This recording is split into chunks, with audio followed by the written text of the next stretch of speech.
very good morning, good evening, and good afternoon to wherever you may be residing, gentlemen.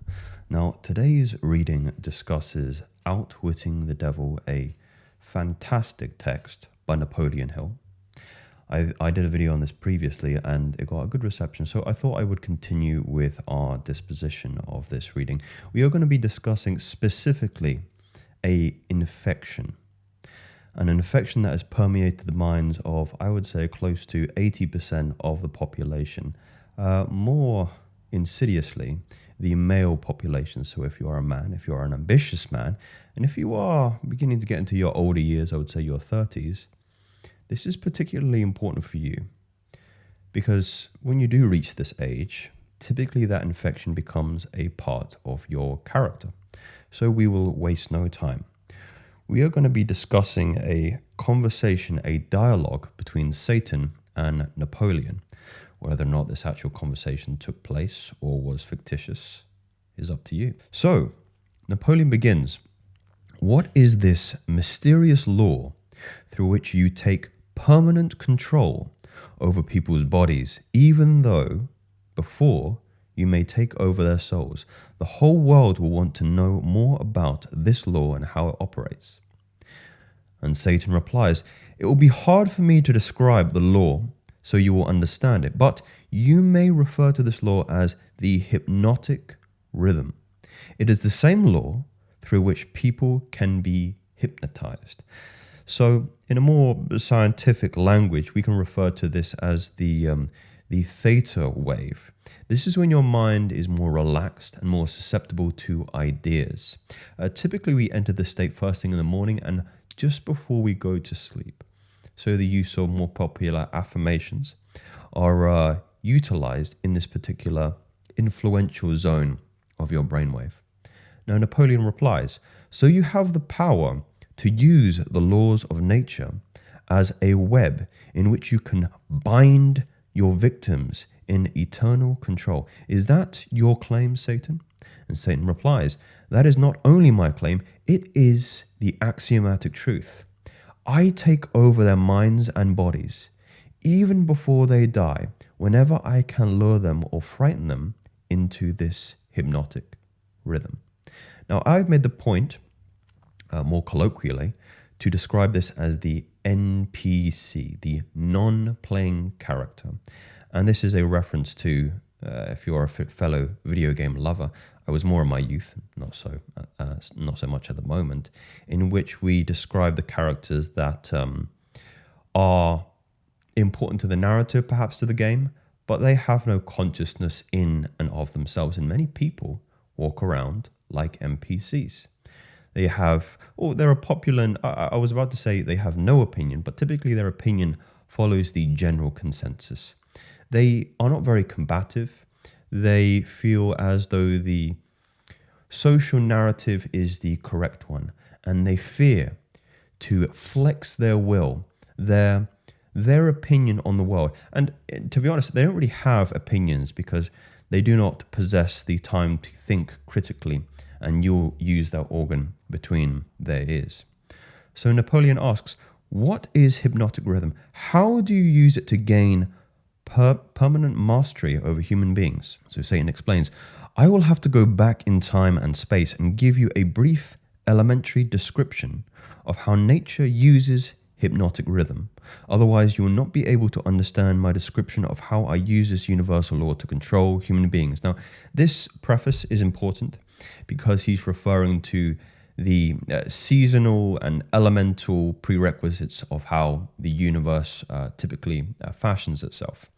Although I'm sure much of you will know this, it is therefore important to recognize that its influence does not end when you look out the window. It also has an effect on your person, as we are fruits of nature. So go ahead, but keep your story confined to the simple illustrations which come within the range of my own personal experience and knowledge from the laws of nature. So Satan makes a concession here. Very well. I shall do my best. You, of course, know that nature maintains a perfect balance between all the elements and all the energies in the universe. This is its middle point, its its resting place. You can see that the stars and the planets move with perfect precision, each one keeping its own place in time and space. You can see that the seasons of the year come and go with perfect regularity. You can see that an oak tree grows from an acorn and a pine grows from the seed of its ancestor. An acorn never produces a pine, and a pine seed never produces an oak. These are simple things which anyone can comprehend. What one cannot see is the universal law through which nature governs and maintains perfect balance throughout the myriad of the universe. You earthbound caught a fragmentary glimpse of this great universal law when Newton discovered that it holds your earth in its position and causes all material objects to be attracted towards the center of the earth. He called this the law of gravitation. But he did not go so far enough in his study of the law. If he had, he would have discovered that the same law which holds your earth in perfect position and helps nature to maintain this seasonal consistency over the 4 dimensions in which all matter and energy are contained, is the web in which I entangle and control the minds of the human population. Go further, Napoleon presses. As I have already stated, there is a universal form of energy with which nature keeps a perfect balance between all matter and energy. She makes specialized use of this universal building material by breaking it up into different wavelengths. The breaking up process is carried on through habit. This is the crux of the point. This is crucial. You will better understand what I'm trying to convey if I compare it with the method in which an individual learns to play music. At first, the notes are memorized in the mind. We refer to our music material. Then they are related to one another through the melody and rhythm. By repetition, the melody and rhythm become fixed in the mind. Observe how relentlessly the musician must repeat a tune before he masters it. Through repetition, the musical notes blend, and then you have music. Any impulse of thought that the mind repeats over and over through habit forms an organized rhythm. Undesirable habits can be broken. They must be broken before they assume the proportions of rhythm. Are you following? So I've made a reference point in the material here that you are a habit. You are an amalgamation of the many actions that you take every single day that creates a shortcut in the mind in order to save energy. So that is my personal definition of a habit, which is an amalgamation of all the material that I've written on, read and absorbed through the scientific literature referring to habits. And eventually, and I'm sure I've made this point before, or maybe you've heard this point through various other sources, that by the time you are 30 years old, the character you are is a habit. The identity that you are is a habit. In many ways, I forego asking people opinions about certain things, because if you have a fair understanding about the individual, then you will be able to know their answer. Well, to continue, rhythm is the last stage of a habit. Any thought or physical movement which is repeated over and over through the principle of habit finally reaches the proportion of rhythm. Then the habit cannot be broken because nature takes it over and makes it permanent. It is something like a whirlpool in water. These individuals are very frustrating to converse with. As much as I love my father, a very compassionate individual, has given me so much joy and intelligence in this world in order to articulate my way through this world through, with relative ease, I would say. Well, not with all ease. There are some circumstances in which it's more challenging than others, as is the conquest of life. But you and him more especially, is the victim of habit, is the victim of rhythm. And as I mentioned previously, there are many opinions that my father holds that makes it easy to assume his kind of conduct and his identity. You can kind of anticipate his responses and Many of them are habitual. And typically, once you reach this ripe old age of 30, you cease to have any kind of jurisdiction. You become an NPC. You become somebody who has their identity so engrossed in them that they have lost all their plasticity to evolve. And it is a very sad thing. An object may keep floating indefinitely unless it is caught in a whirlpool. Then it is carried round and round, but it cannot escape. The energy with which people think they may be compared with water in a river. So the river has a natural ebb and flow. It starts from a source and goes out to the mouth of the river into the ocean. And you can track the path of a particle of water very, very easy, as it will flow the ebb and it will flow the ebb and wave of the river. In the same similar way, people become predictable in this manner.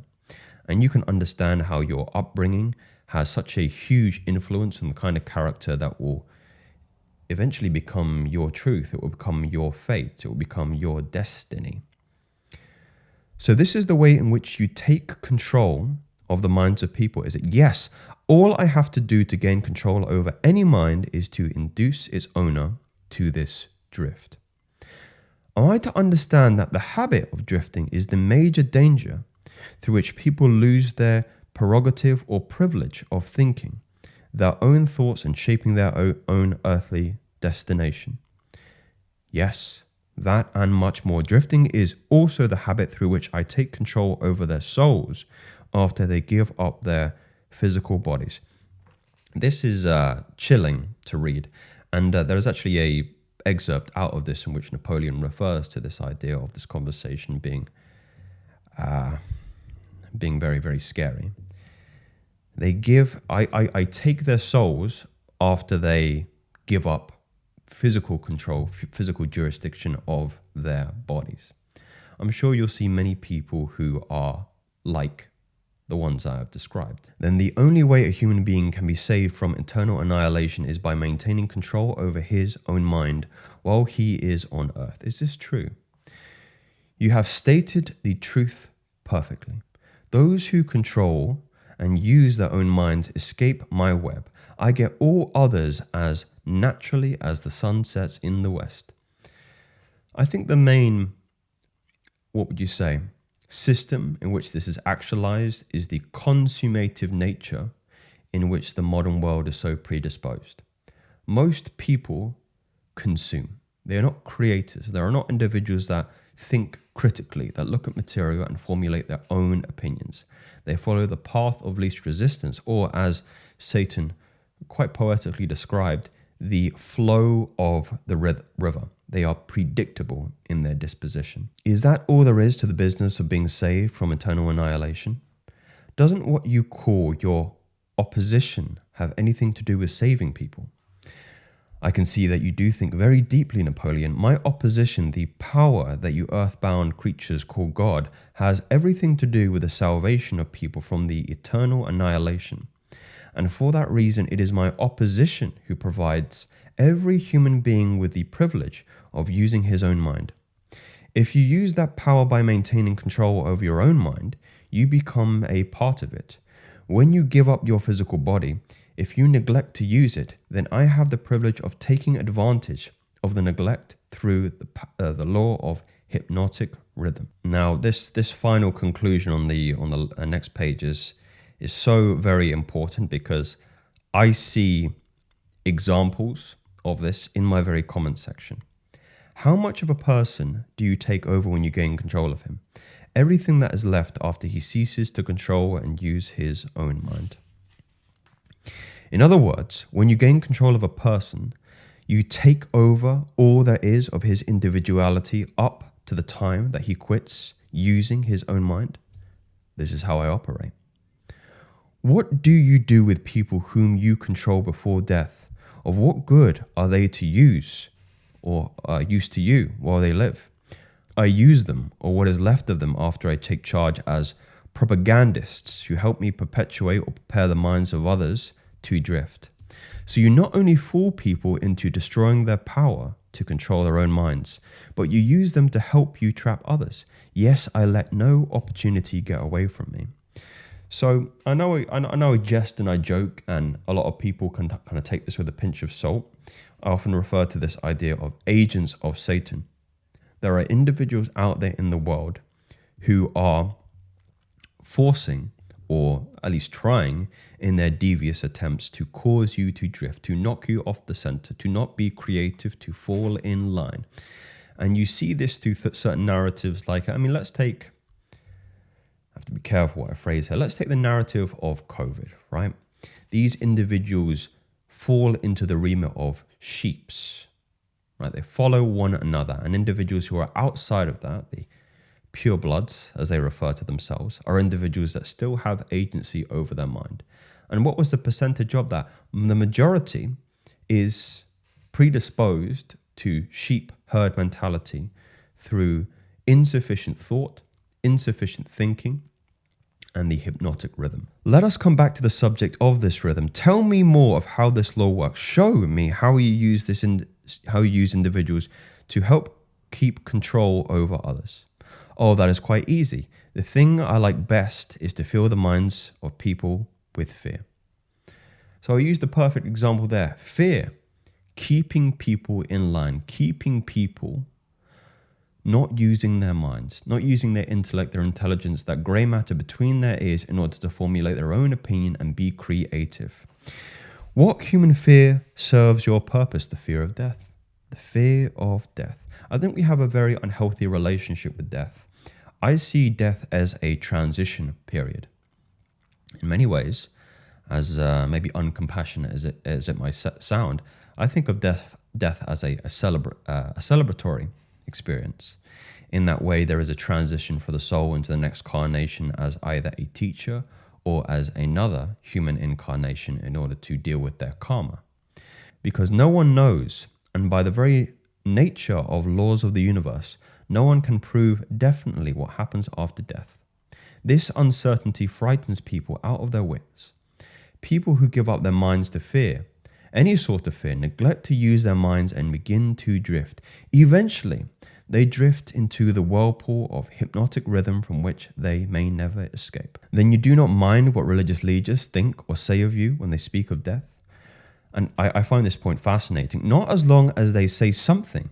If the churches should stop talking about me, my cause would receive severe setback. So I referenced this point of a pendulum. Now, the pendulum model was popularized by Vadim Zeland, who essentially described the pendulum as a social narrative or a idea that is given energy, be it positive thought or negative thought about it. If we are truly to dismantle and dismiss the energy of Satan, or you can call it negative energy or lower consciousness, we must remove our attention from it entirely. Lest to give the pendulum energy, you can pull the pendulum this way, or you can pull it this way. And these are references to positive or negative. You still give the pendulum a sense of power. Since you claim the church's help instead of hindering your cause, tell me what would give you cause to worry. My only worry is that someday a real thinker may appear on earth. What would happen if a thinker did appear? You may ask me what would happen. I will tell you what would happen. People would learn the greatest of all truths, that the time they spent fearing something would, if reversed, give them all they would want in the material world and save them from me after death. Isn't that worth thinking? And this last part is particularly pertinent to me. What is keeping such a thinker from appearing in the world? Fear of criticism. I watched a video very recently about this notion of critical thought and creation. It is far easier to critique somebody than come up with a solution or come up with any kind of individual inspiration themselves. I make videos pretty much every single day, and I'm subject to criticism constantly. More often positive than negative, which is good. But what's really interesting about the continuity of the criticism is that it's never constructive. It's never intelligent. It never comes from a place which actually what would you say, is in premeditation of perhaps this information is interesting or have some utility for me. It's always a very short and snarky comment that is an attempt to, or it's literally a projection of the individual's own insufficiencies that they can't create something themselves. I would implore you again to think about creating something yourselves before you start to throw stones at other people.